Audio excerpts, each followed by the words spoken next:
Young's అంటే యవ్వన ప్రాయంలో ఉన్న స్త్రీమూర్తి గారికి కొంచెం మామూలు సాధారణంగా మోకాలు నొప్పులు అంటే 50-55 ఏళ్ళు వచ్చిన వాళ్ళకి వస్తాయి.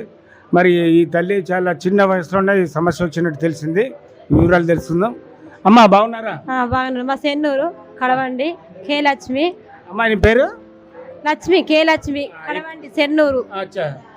నేను ఎన్ని హాస్పిటల్ పోయినా ఏం కాలేదు.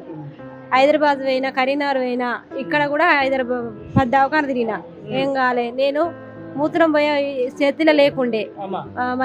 మా బాబు మా ఆయన పట్టుకొచ్చి నువ్వు ఎట్లా చేసినా నువ్వే చేయాలి ఆపరేషన్. అంత నడిచే పరిస్థితి లేదు లేకుంటే ఇద్దరు పట్టుకొచ్చి మీరే చేయాలి ఎట్లయినా.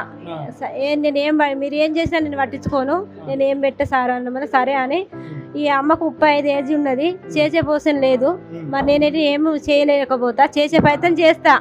తర్వాత మాత్రం నన్ను ఏమో అనద్దు అని సంతకాలు తీసుకున్నాక ఆపరేషన్ చేసి మీరే ధైర్యంగా ముందుకు వచ్చారు. ఇక మేము ఇక గోళీలతో తక్కువ అయ్యట్లేదు. మరి ఇక ఇద్దరం మట్టి ఎన్ని రోజులు చేయాలని మా ఆయన ఏడిసి కాలం వినబడడం వల్లే ఇక నేను చేసే ప్రయత్నం చేస్తా, నన్నట్టు అనద్దని మా ఇష్టపూర్తంగా చేసుకున్నాం ఆపరేషన్. అంటే మీ సార్ ఏం చేస్తారమ్మా? హోటల్ టిఫిన్ సెంటర్ బండి పెట్టుకుంటాం. చూడండి, మరి బీద పరిస్థితిలో ఉన్న స్త్రీ కూడా మరి చాలా చిన్న వయసులో శస్త్రచికిత్స జరిగినట్టు తెలుస్తుంది. అమ్మ ఇప్పుడు ఎంత కాలం అయింది మీకు జరిగి? 5 నెలలు అయినా. ఇప్పుడు మంచిగా ఉందా? మంచిగా ఉంది. అంటే వాష్రూమ్ కు నువ్వు ఒకదాని వెళ్తున్నా? పోతున్నా. అంతకుముందు ఇద్దరు పట్టుకున్నా పోకపోదు. ఇప్పుడు ఒకదాన్ని అంగబడతానా, కూకుంటానా, మెల్లగా లేస్తానా. అంటే ఇంట్లో పనులను చేసుకుంటా. అంతమంది డాక్టర్ చేయకమన్నాడు కొన్ని రోజుల దాకా. ఒక అండి పెట్టుకుని తింటానా. అంతసేపు కూడా అన్నం కూడా అండుకొని తినలే, మంచాల లేవలే. ఆ పరిస్థితిని ఎట్లా ఘోరం అయ్యే చచ్చిపోతుంది ఇక మా భార్య.